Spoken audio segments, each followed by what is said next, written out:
bahwa substansi yang Mas Roy tuntut itu apa? Apakah pemalsuan ijazah, cetak ulang ijazah, masalah kertas foto, atau masalah proses pendidikan kan?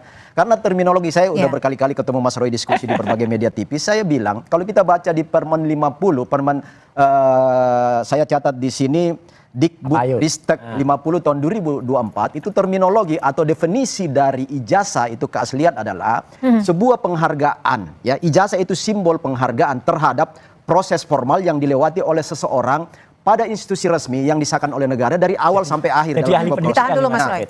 Jadi ijazah itu adalah sebuah selembaran penghargaan kepada proses itu.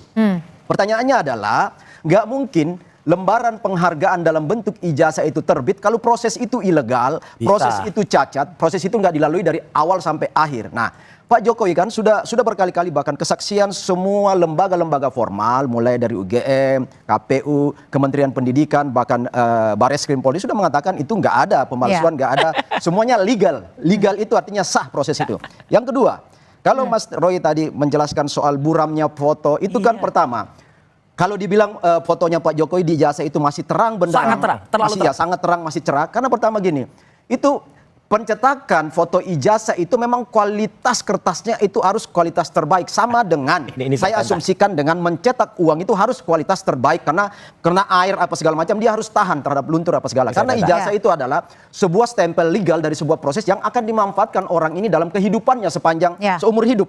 Bahkan orangnya pun sudah meninggal, ijazahnya itu masih banyak yang awet. Tapi kalau dari tahun 80, menurut 85, menurut Anda masih memungkinkan? Masih memungkinkan, tergantung bagaimana seseorang menyimpan ijazah itu. Suhu yang terjaga, dilaminating tidak? Ya. Ijazah Pak Jokowi dilaminating? Kalau yang disampaikan oleh Pak Jokowi menurut versi teman-teman yang melihat, saya kan nggak hadir, saya nggak hadir. Tapi teman-teman yang melihat itu dibuka dari segel kemarin katanya itu ada proses laminatingnya di situ. Mungkin saja ketika diserahkan ke penyidik, mungkin ketika diambil penyidik untuk melihat semua secara forensik itu kan dilepas, bisa aja kan. Saya nggak tahu soal sobek loh, rusak dah. Tetapi gini Mas, artinya yang saya mau katakan bahwa buram tidaknya sebuah foto itu tergantung bagaimana menyimpan arsip seseorang, terjaga baik apa enggak kan.